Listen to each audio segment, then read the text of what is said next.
नीच प्रसंगा, कुलहीन सेवा। नीच वह नहीं है जो किसी छोटी जाति में पैदा हुआ, और जाति कोई न छोटी है न बड़ी है। जाति में जन्म लेने वाले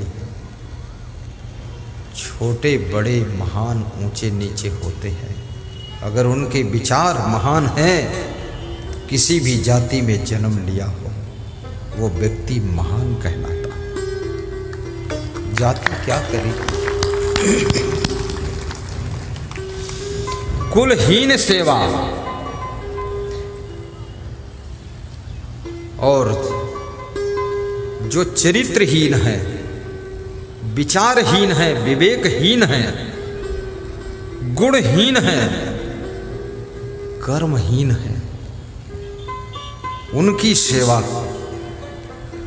मजबूरी में जिनको करना पड़ता है उनकी जिंदगी भी नरक हो जाती है। स्वयं तो पवित्र आत्मा है पर किसी गंदे व्यक्ति की सेवा करना पड़ रहा है, ऐसी मजबूरी आ गई। कुग्राम बासा कुलहीन सेवा, कुभोजनम क्रोध मुखी च भार्या। पुत्रस्य मूर्खा विधवा च कन्या, बिना घृणा खडे प्रदहन्ति कायम्। ये 6 प्रकार के लोग बिना आग के रात दिन जलते रहते हैं। नंबर 1, कुग्रामवासा, जिनका घर दुष्टों के गांव में है। नंबर 2, कुलहीन सेवा, जिनको मजबूरी में भ्रष्ट लोगों की सेवा करना पड़ता है। नंबर 3, कुभोजनम, जिनको सुबह से लेकर शाम तक शुद्ध भोजन भी नसीब नहीं होता। नंबर 4, क्रोधमुखी च भार्या, जिनको पत्नी बहुत क्रोधी स्वभाव की मिली। अगर पति ने कह दिया दाल में नमक ज्यादा है, बोले अब कल से तुम बना लेना, मैं नहीं बनाऊंगा, इतना गुस्सा आ गया। पति ने बोल दिया जरा सुबह जल्दी उठ जाया करो, तो अगले दिन उठी ही नहीं। बताया सिर दर्द हो रहा, बताते रहो। ऐसी क्रोध करने वाली पत्नी मिली है। वह लोग बिना आग के निरंतर जलते रहते। पुत्रस्य मूर्खा, जिनको मूर्ख पुत्र मिला, स्कूल पढ़ने के लिए भेजो तो शहर में टहलता रहता है, ऑनलाइन मोबाइल पढ़ने के लिए दो तो गेम खेलता रहता है, समझाओ तो मुंह फुला के बैठता है, डांट दो तो घर से चला जाता, 2 घंटे आता ही नहीं। माँ बाप टेंशन में पड़ जाते। ऐसा मूर्ख पुत्र मिला है। सुबह याद करता, शाम को भूल जाता है, शाम को पढ़ता, सुबह सब फिर खोपड़ी साफ हो गई, कुछ याद नहीं। माँ बाप उसको मक्खन मलाई खिलाते हैं, कहीं से दिमाग बढ़ जाए इसका। और याद रखना, एक चौपाई याद कर लो, अतिशय रगड़ करे जो कोई, अनल प्रकट चंदन से हो। अगर आपने बहुत रगड़ी मारी है, कम बुद्धि होते ही भी तुमको सफलता मिल जाएगी। मेरे साथ में एक छात्र पढ़ता था, पढ़ने में कमजोर था, लेकिन रटता था, रगड़ी मारता था। शिल पर आवत जात ही, रसरी यावत जात ही, शिल पर बनत निशान, करत करत अभ्यास यही जड़मत होत सुजान। मैं तो संत हो गया, फिर वो इंजीनियर बना। तो मुझे मिला तो मैंने कहा कहाँ जा रहे संतोष? तो बोला ट्यूशन पढ़ने जा रहा हूँ। हमने कहा इंजीनियर तो हो गए ना? बोले इंजीनियर हो गया, इंग्लिश आती नहीं, ट्यूशन पढ़ रहा हूँ, रगड़ी मार रहा हूँ।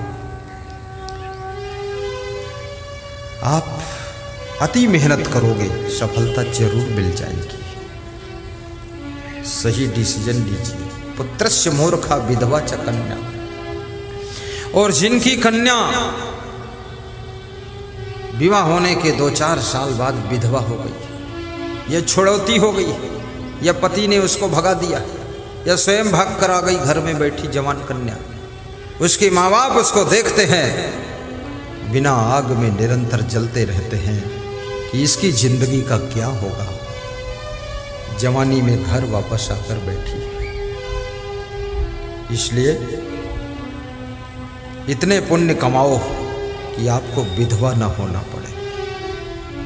इतना अच्छा स्वभाव बनाओ कि आपको अपने पति से छुटकारा न मिले, उसके साथ जीवन बीत सके। गुणवान बनो, गम खाओ, सहनशीलता रखो। कितनी स्त्रियां रोती है जब पति से झगड़ा हो गया, अलग हो गई तो रोती है। तो मैंने कहा पहले तुम गुस्सा बहुत करती थी। बोले करती थी पर अब नहीं करती। तो उन्हें आप किससे करोगे, अब पति अलग ही हो गए। बोले कुछ ऐसा मंत्र मारो फिर हमको बुला ले तो ठीक है। मंत्र, सारे मंत्र आपके पास हैं।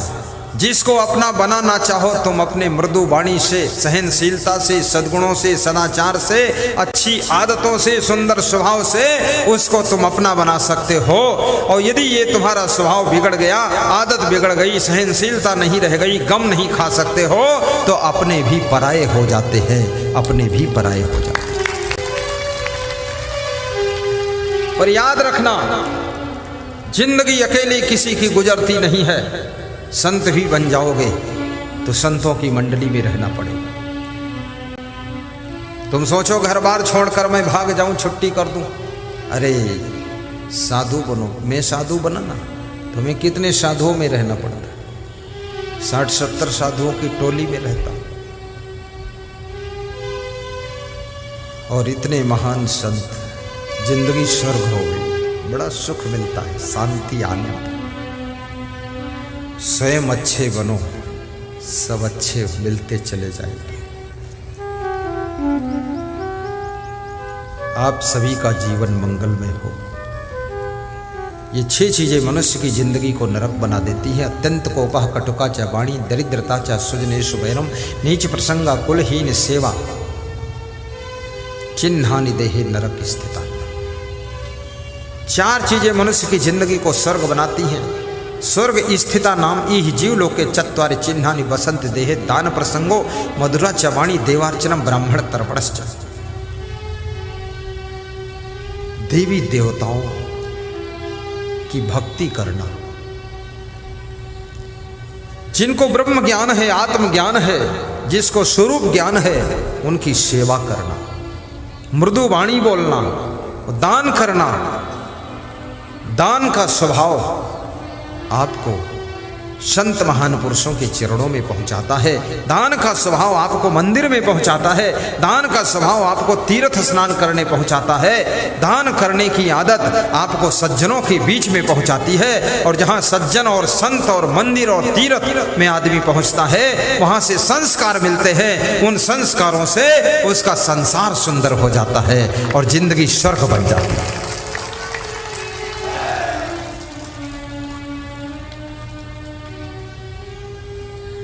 मृदुवाणी सुंदर स्वभाव सभी सुखों की खान है।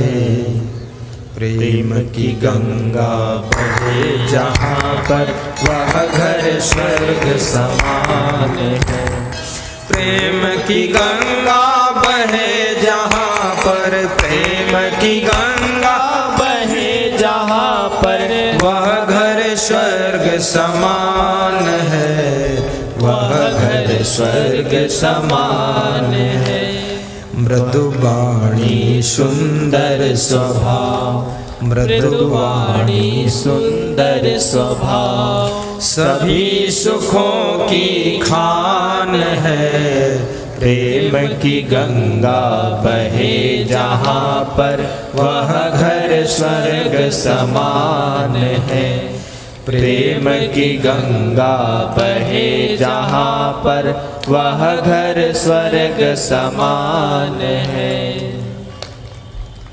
बोलिए सद्गुरु भगवान की जय, संत भगवान की जय, भक्त भगवान की जय, साईं बाबा की जय, कबीर साहेब की जय, क्षमादेव की जय, सब श्रोताओं की जय, साहिब बंदगी साहिब बंदगी। आप सभी का जीवन सुखद हो, ऐसी मैं शुभ